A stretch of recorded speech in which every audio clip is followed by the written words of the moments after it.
Recording in progress. How you doing, Kelson? Hey, I'm doing great. Good to see you again. Good to see you again. It's so interesting seeing you back in the States. Now I'm seeing you virtually, but dude, I keep seeing you in different mediums, different ways. Yeah, I don't think we're too far away, right? You're in Virginia now? Yep, that's right. Yeah. Both on the East Coast. Where are you exactly? State College, Pennsylvania. State So College, that's right. I'll be heading back to Washington State probably for the summer. Nice, man. Do you already have Yeah. like planned hikes and stuff you want to do? Yeah, actually in July I'm going for Mount Rainier. So Nice, that's dude. the big exciting thing coming up for the summer. Dude, Washington State's gorgeous, man. I for a while now, my favorite national park was Arches in Utah. And then I did North Cascades, and it instantly changed it because I think it was blueberry bushes that are just red, and so Mhm. like the whole side of the mountain was just like red, and then you have like super bright like yellow flowers, and then the blue sky, and then it was crazy. It looked like a dream. Oh yeah, Washington, we have so many. I mean, the Olympic mountain range, the Cascade Mountains, the beaches there up on the Olympics too. It's a fantastic place. Yeah, man. I want to get into how we met each other, which is a really funny story, but first, now we're on the topic of it. You are a mountaineer, and when we met, you had just done the Peru Andes, right? Or did I get the timeline Yeah, I off? think when did we meet? Was it September? We met in September. Yep. Okay, so yeah, I spent the summer. I just decided very last minute to go on a trip down to South America.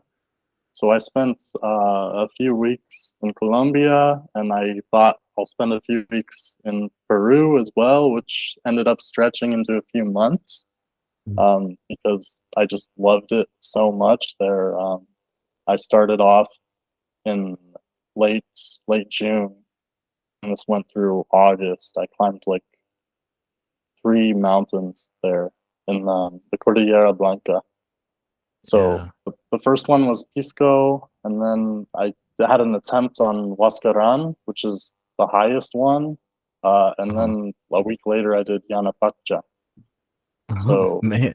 I mean, when I first saw these mountains, I was blown away because I mean we have really beautiful mountains in Washington too, but there's nothing over 6,000 meters high, over 20,000 feet. They're like giants. Yeah, dude, they are like giants. They're absolutely insane. They're crazy. Is that your first time like doing mountaineering was in Washington State, or have you done it Yeah, abroad actually, before? so I started getting into I mean, always growing up, I was doing camping, hiking, whatever, but just low key stuff.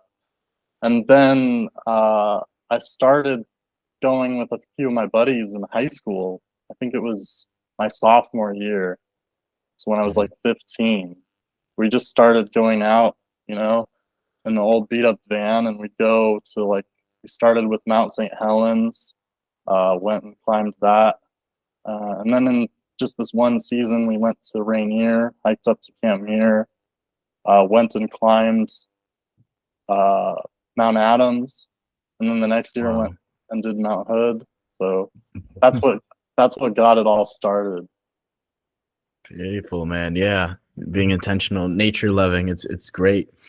Um, when I first met you, it was at that hostel in Malaga, and we were both checked into that. What was it, like a 12-person room or something? Yeah, With yeah. the bunk beds and stuff. It was fun. And I'm just like sitting there. I just got there. I'd been like adjusting all my stuff, and I hear someone speaking Spanish with two girl voices like responding to him, and I'm like, who is this Giga Chad?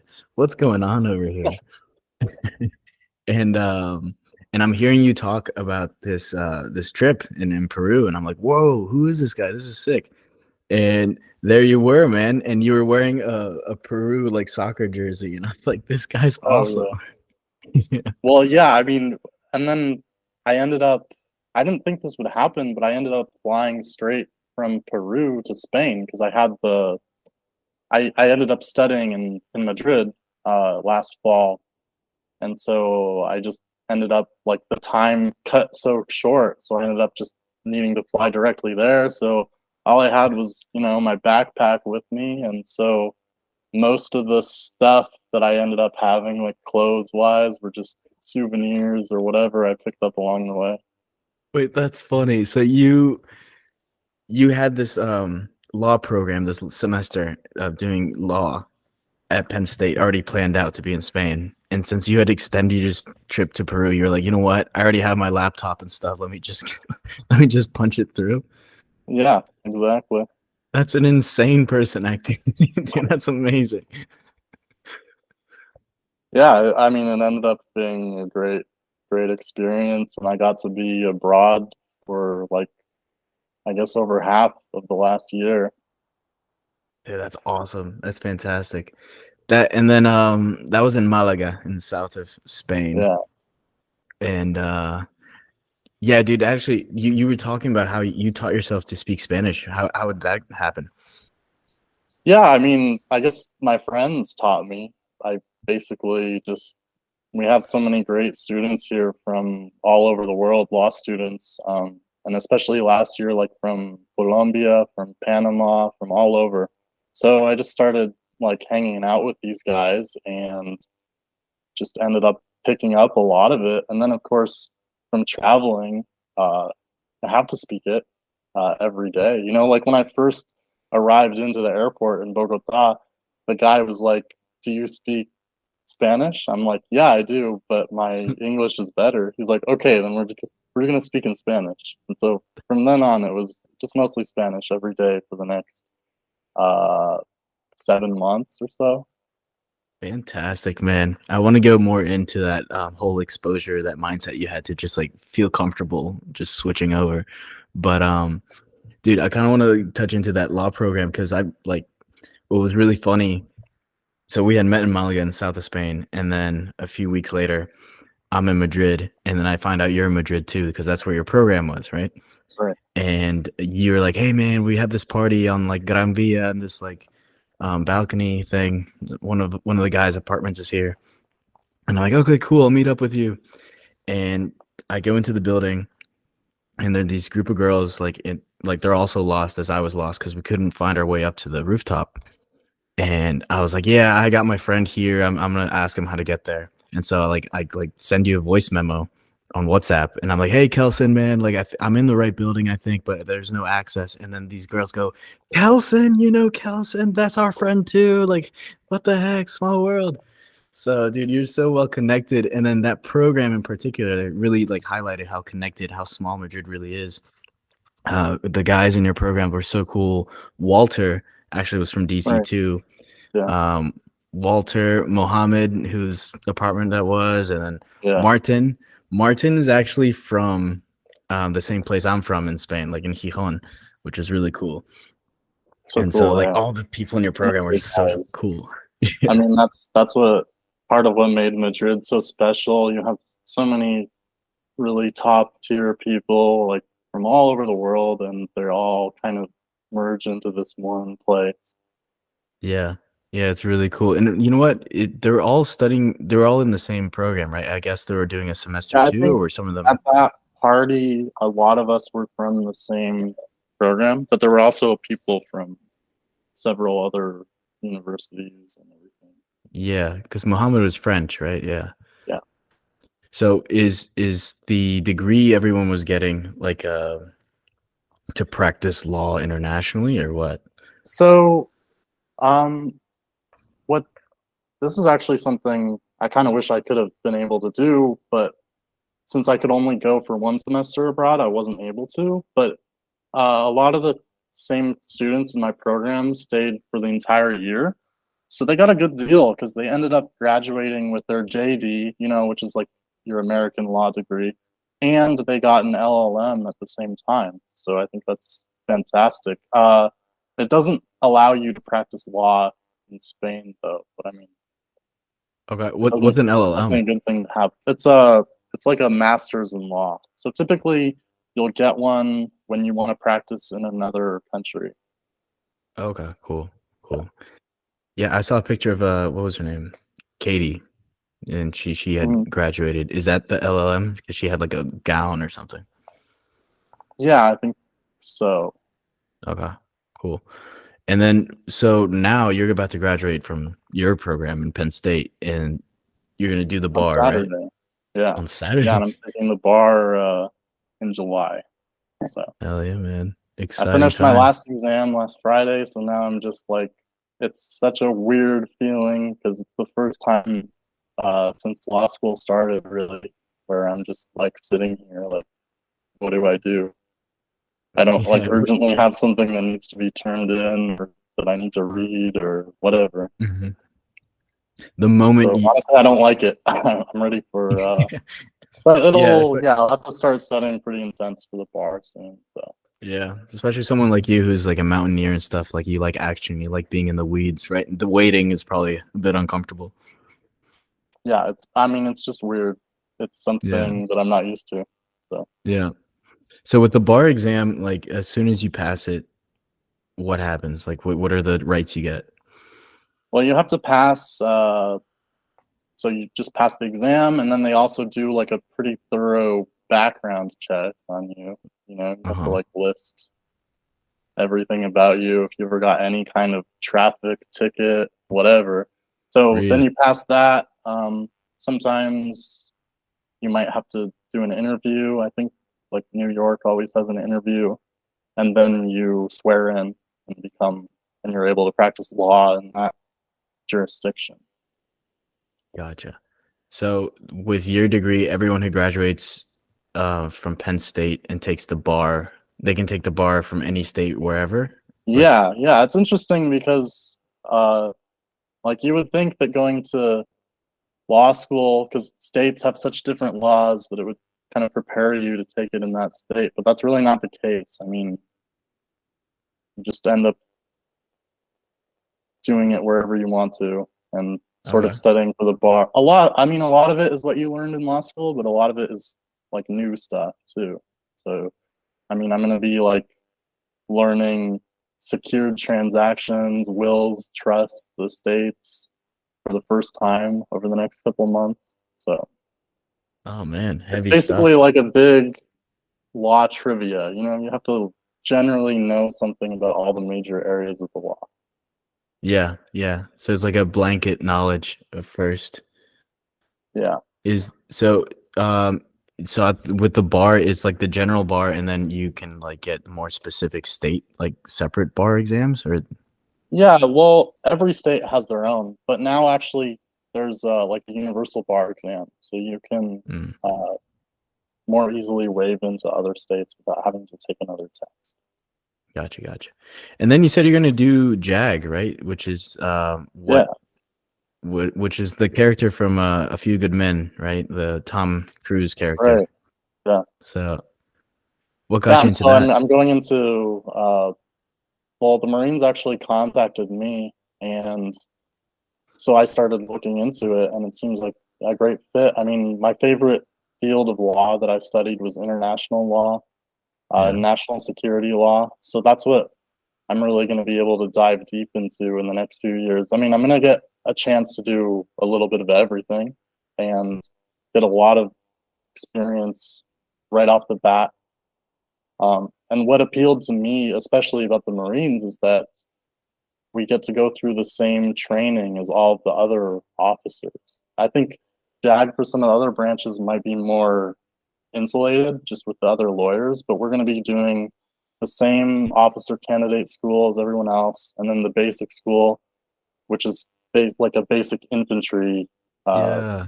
officer school. So we're going to be going through that along with everyone else, and then doing the more lawyer specific training after that. So that was just hugely appealing to me. Dude, that's so cool. So you're gonna do OCS. Yeah, yeah. So I'm starting that in September. Oh, that's exciting. Yeah, man. That's awesome. I know Army OCS is in Georgia. A lot of my good friends like graduated college did OCS. But where's the OCS for the Marines? It's in Quantico, and then after that is That's the right. basic school, which is also in Quantico. Oh, that's everything in Quantico. Okay, okay. Yeah, yeah, Gotcha. That's exciting, man. Hell yeah. yeah. I'm super excited. And Still a then few months away. what I've been is doing like the pull-ups like crazy, running. So I really want is to get to the the max score. That's my goal. what is yeah, I was gonna ask what are the physical like requirements? You have to, so if you want to max like the PT test, you Hmm. have to do the 3 mile run in 18 minutes, 23 pull-ups, and a plank in 3:45. Wow. Okay. Yeah. Oof. Well, that's cool. And then on top of that, you can like sue the shit out of someone the same day. Yeah, of course. Yeah. So are you mostly going to be like a prosecutor type role Yeah, or so the what? first few years I'm going to be doing like working with the military uh, justice system. So I'll be working as a prosecutor for a couple years, and then I'll be working on the other side as defense attorney for a couple years, Okay. and then from there I could go into more of like the operational law, international law stuff. Gotcha. So I'm just curious, like what are some of the most common like cases and charges in that world? Well, whenever we do something overseas, there's always going to be legal implications for it. From like the smallest thing to oh, can we like blow up that building? What are going to be the effects of that? To like, can we go into this country? Hmm. Um, what do we need to have permission from them to have an operation there, etc. Oh, okay. So that's like what the UN, I guess, like the white helmets are supposed to like do, right? In Um, theory. I think they would be involved with some of that too. Yeah. Okay. So like you would like report to like Brussels too, right? Um, no, I wouldn't be reporting to Brussels. Or I like representing the states, I guess. Yeah, I'll be working within and representing the Marines. So That's awesome. That's awesome. Cool. And with when you went into the program, were you like did this were you even like entertaining this? Did you know this route even existed or what did you well, want to do? I mean, I went into law school to start off with because I wanted to do something totally different. Because nobody in my family is a lawyer. So I thought, okay, this will be great. I'll be the first lawyer in my family. At the same time, we have a big military tradition in my family. So my brother's army, my parents were both in the army too.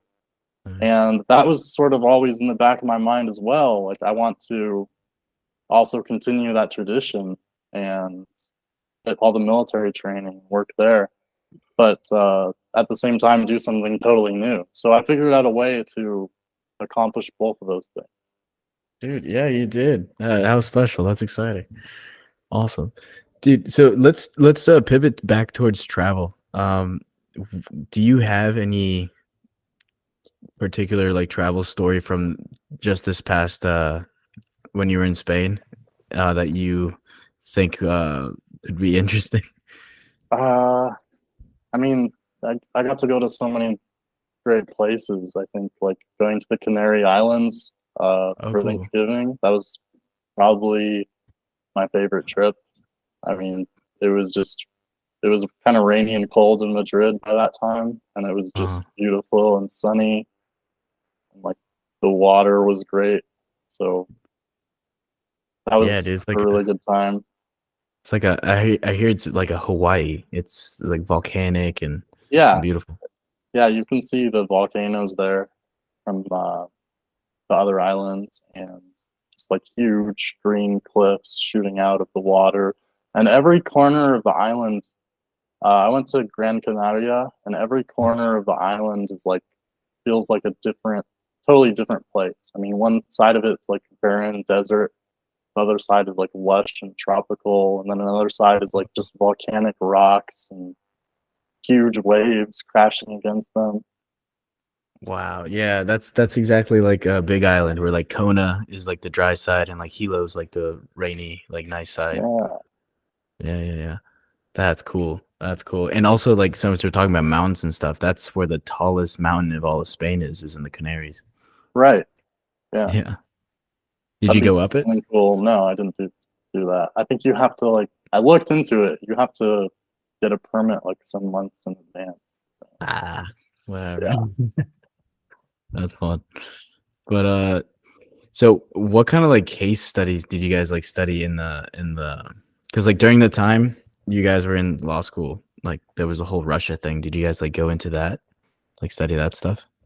Well, I did a class, like a national security law simulations class, Mm-hmm. and we looked into a lot of like hypothetical situations that kind of actually mirror what's going on in the real world and Nice. how we would respond to that, in like National Security Council meetings with the president, congressional hearings, all kinds of simulations like that.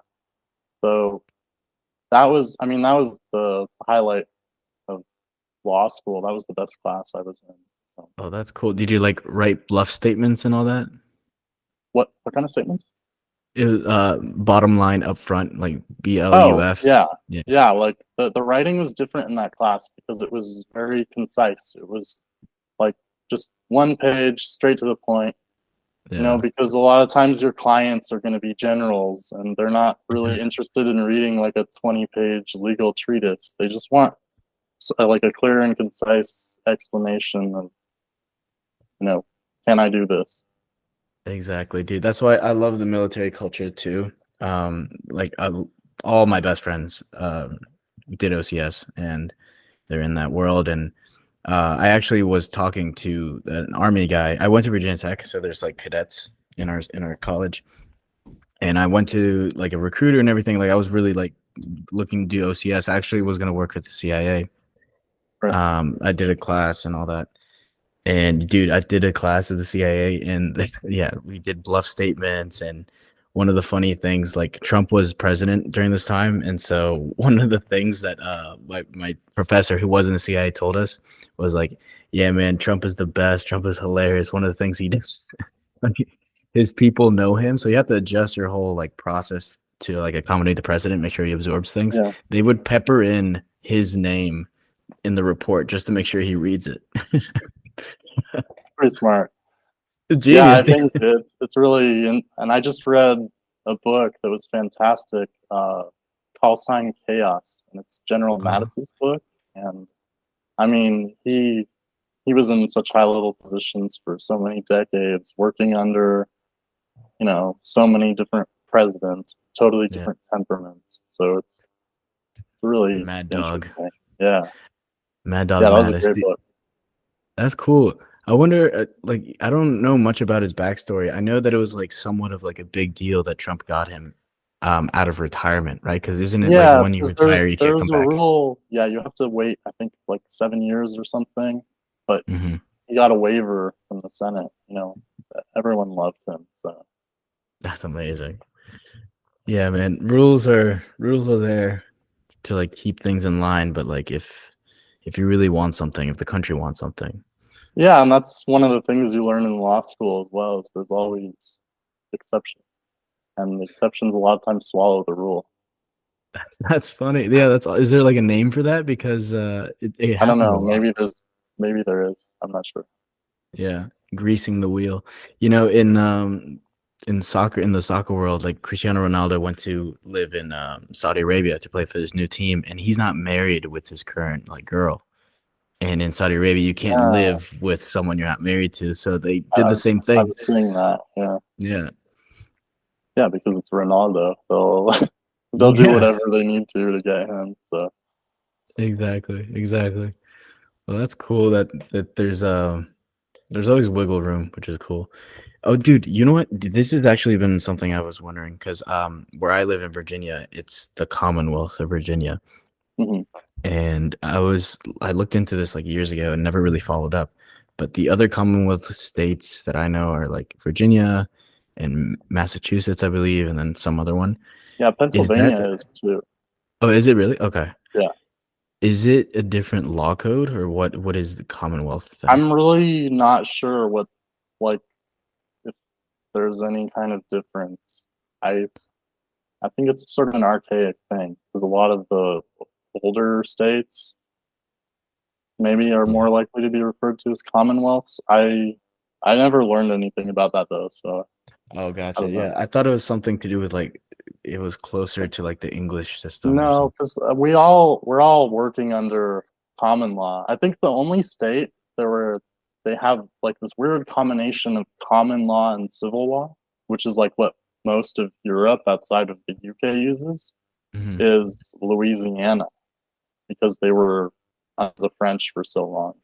Their system developed in a kind of strange way, So, but I what do you haven't mean? studied that in depth. So I mean, civil law is more like it's more just read the statutes, read the law, and um, that sort of is what it is. Mhm. Common law is a lot more up to interpretation, and like judicial opinions have a lot more are weighted a lot heavier. Okay. So, and then, so what would be like an example of like someone doing something in New Orleans that like wouldn't have the same effect in like Texas? Well, I'm not sure if like New Orleans would be a good example because they're on this weird mixed system. It's probably more, it's really similar to anything in the rest of the country. But I mean, compared to like somewhere in Europe, like let's say Spain, it's um, it's going to be a lot more. I think the lawyers will have a lot more work to do in some ways in the U.S. and there's going to be a lot more interpretation. Whereas it's going to be like easier to decide over there in Europe based Gotcha, on gotcha. because they have these codes, you know, like I think a lot of countries are still working off of Napoleonic codes and even Roman codes, and they're like thousands of pages.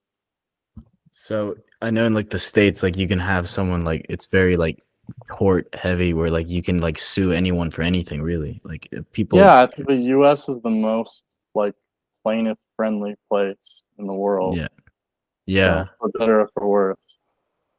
So is that probably why? Because like we don't have these like long standing codes Yeah, like that they do could in be Europe? why, and I think having a jury system really helps with that too. Hmm. Which, by the way, I think the jury system's great. It offers a lot of protections that just having cases decided by judges don't allow. Um, but yeah, Yeah. I think juries will a lot of times be more sympathetic towards plaintiffs. And Do they have like a 12-person jury system in Spain? I'm not sure. I think if they have any kind of juries, it would be like the exception rather than the norm. Gotcha, gotcha. Yeah, and when And I was then in Spain, I wasn't so much studying like Spanish law, but we were actually studying uh, European Union law overall, mm, and that's a really interesting whole other level of complexity too, because I think it sort of parallels our federalist system, mm, but there's a lot of other complications too, because every state in Europe has a level of sovereignty, you know, that just like a state within the U.S. wouldn't have. dude, And there's so many exactly. huge cultural differences as well too. It's actually amazing that they've made it work as well as they have. Dude, I know, man. And I think we may have like shared some political views on this. It's like I centralized anything gives me like pause. And particularly a place like Europe, it is very shocking that it's worked so far because culturally they're so different and like historically they're like very bellicose. They fight over nonsense and very bad. Yeah, But yeah, man, I think one of the dangers I see of like centralized power like this is that it really gives people in power an excuse because they can't be tried by like a jury, their peers, whatever, any law code, whatever, by like constantly having like a one world government or one like centralized thing. You're kind of like really pushing yourself out into the periphery, I think. I don't know. What are your views on that? yeah. I think, and one of the reasons probably the EU system has worked is because they have a pretty good level of representation from each of the states. You know, with their parliament system, which is uh, their most powerful branch. But yeah, then there's other systems too where it's more like uh, unelected experts, bureaucrats. So there's a lot of that as well. But I'd say the strength comes from keeping the parliament the most powerful branch. I mean, just like having Congress be the most powerful branch in the U.S., which Yeah. maybe it is, but Yeah. So when people hear about like certain leaders um arresting or like putting a pause or implementing rather like martial law, what does that mean in like layman's terms? that would be like putting the society under military law, Hmm. and having kind of uh, just a more militarized system and more like a lot of times when there's a state of emergency or countries at war, they'll put that into place. So think like soldiers patrolling down the streets, Yeah, generals in like charge. so like your right to like go down the street at like 10 p.m. would be like no longer if they had like a Yeah, curfew like implemented. curfews and all that. Yeah, yeah. And how is that like I totally understand. I know national security is like really important and everything, but how I'm just curious, like legally, how is that? Is there like room for that? Did they leave flexibility for that in the Constitution? Um, I don't think that's something we would be seeing in in the U.S. I think there's a lot of uh, powers that can be taken on during emergencies, but you wouldn't see it to the level of like where we see it in other parts of the world. Gotcha. I know that in what's it called? During the Civil War, Abe Lincoln, didn't he do something similar, like something with habeas corpus? Oh yeah, he suspended that. Yeah, that was pretty um, drastic. But that was the Civil War. I mean, That's right, yeah. we haven't had one of those since then. In a minute. Hopefully, we So won't have one again. But yeah. What does habeas corpus do? that's the right to kind of contest your detention. I think in Mhm. Latin it means like in roughly give me the body or something Mhm. because like your body's been wrongfully taken by the government. Yeah. So there were a lot of um, claims with that, like involving uh, people who were detained like in Guantanamo Bay, and that raises a lot of other issues too. Yeah. Yeah, it's a bit scary because like historically when the citizenry gives government some power that it didn't never had before, they never give it back. So it's Yeah, that's usually how it happens. kind of spooky. Yeah, Well, yeah, man. And dude, it's interesting how there's new countries arising too. I like what was the most recent one? Wasn't it South Sudan or something like 2015, 2014? Um, and then they have to decide new law codes, different rules to follow. And like generally speaking, you'll have like an empire type like expansion, like a country's gonna gobble up its neighbors, and then the fracturing, like everything fractures.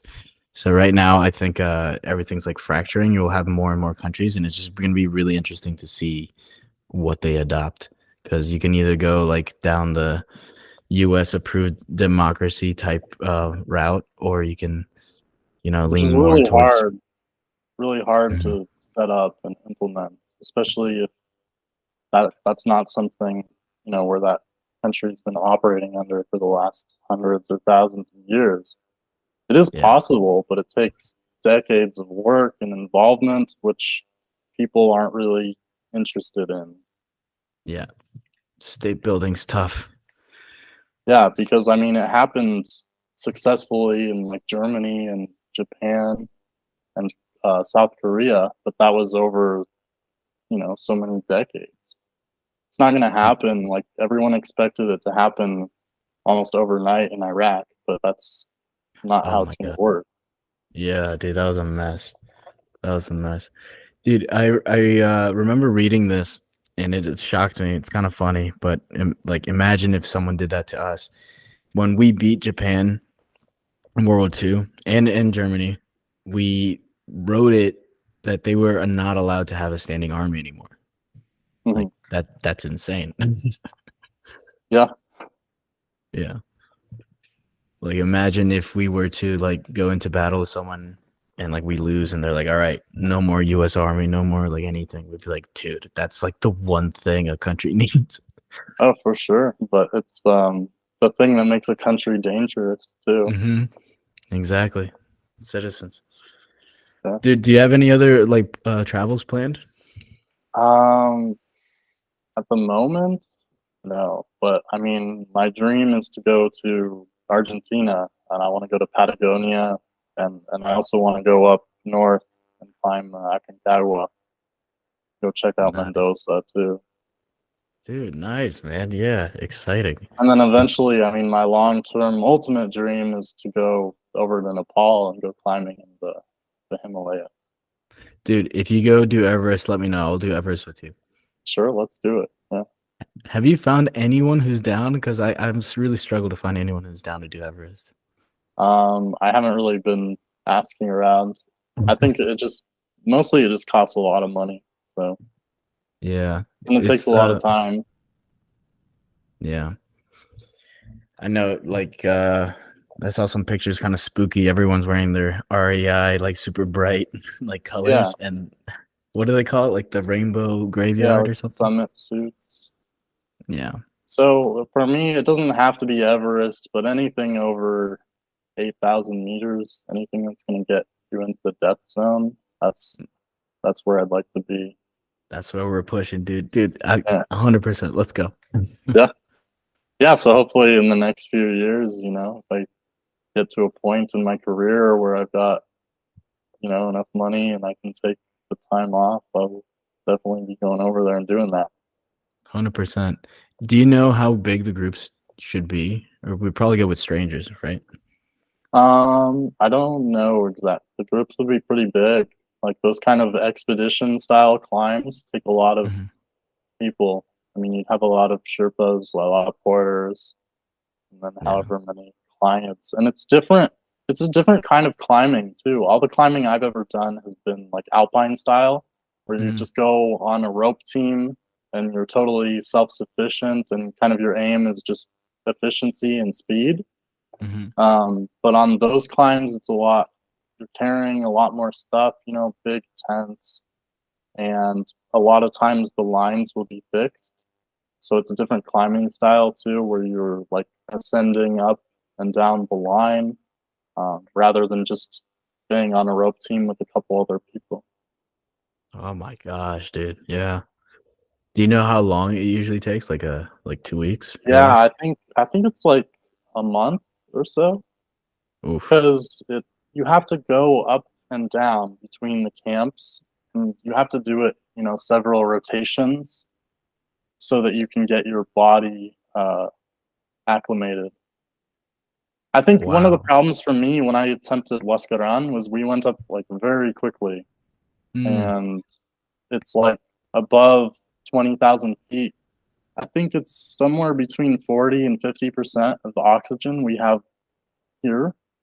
So you need to take two breaths for every one breath. I mean, it was Oh a my. really, it was a really difficult. I mean, just walking up there. So That's you have to let your body gradually get used to that. that's crazy. So how have you been training like here in somewhat sea level to do more I of this mean, stuff? just running. That's a big thing. I'm gonna start doing more hiking too, uh, with like a weighted backpack. Yeah. And, but I mean, just anything to train your cardio is going to be the most important. I mean, I've been doing a lot of gym stuff too, but that's not really that important, honestly. Yeah. I mean, for Oh, the see, mountains, the cardio is the most important thing, and that's you right. just have to have endurance to go all day long. Yeah. What are they like 10-hour days, right? Or something like that? Yeah, I mean, usually you're going to start your summit day, or any day up on a high glacier really, really early in the morning because it's safe. Since you don't want to be going up late in the morning because as the sun comes up, it starts melting the ice and huge like seracs will start coming off. There'll be ice fall, Oh, jeez. and like the ice bridges and everything are a lot more sturdy early in the morning. So you're always going to start really early. You know, have a quick bowl of oatmeal, drink your Mhm. coffee, and then turn on your headlamp and head up. And then hopefully get to the summit right in time for sunrise. That's always, I mean, the best feeling in the world. Yeah, dude. I feel like if I get up there, I don't want to come back down. You know, you probably have to sleep there, right? Like, cause yeah, the sun's already up at that point. Just go down quick, you know. I mean, safely, but quickly. Just tuck your chin and roll. Yeah, sometimes you can glissade or slide down, but that's, you know, if it's not too, if there's no crevasses or anything like that, obviously. Yeah, man. Yeah. I saw this crazy video of this cross country skier. He was just skiing, and by luck, he like noticed something strange off in the Mhm. distance, and it was some guy who was like head deep, like his head first, like had Oh, I an saw that, avalanche or and he something. pulls him out, right? Yeah, yeah. He pulls him out. He's like, Yeah, "You that was okay?" wow. That was What in was Washington. really, yeah, that was in Washington. Yeah, No I'm pretty way. sure. Yeah. Yeah, they're speaking like American English. Yeah, the what was really like telling was the guy who got pulled out of the snow was so calm. He was like, "Yeah, man, take your time. It's cool. It's cool." And like what that tells me is that he had like accepted his fate, which is kind of sad. Yeah, well, I think you also just have to be calm in those situations. Um, Yeah. that's kind of, yeah, that's whenever you're in a crisis situation, you have to be calm because if you freak out, you Yeah. know, get all emotional, you're going to waste a lot of energy and Oh, 100%. it's going to Yeah. be much harder to survive. So it might have even just been like a survival instinct. The stoicism. Yeah. No, but Yeah. I expected him to like be elated or something when he found someone there. Like when someone Oh, found yeah. him. Yeah. But he was Yeah. like super super stoic. Take your Yeah. I time, don't know. brother. Maybe he was just chill, you know, because he was a snowboarder. Maybe he's chill like that. Yeah. Yeah. Awesome, man. Well, dude, I really appreciate the time. I think we're not done crashing into each other in the world or in the States. Yeah. So we'll Hopefully definitely we'll meet up Virginia or wherever sometime. yeah, yeah. Yeah, dude, Or Quantico is Spain. just like an hour from here. Yeah. Sweet, man. Well, appreciate it, Kelson. A lot of fun. Yeah. Great talking to you again. Yeah. Take it easy. Great talking to you, bro. Take it easy, All right, man. man. That was fun. It Yeah. was a lot of fun. Appreciate it, Thanks man. for having me on. Of course. Peace.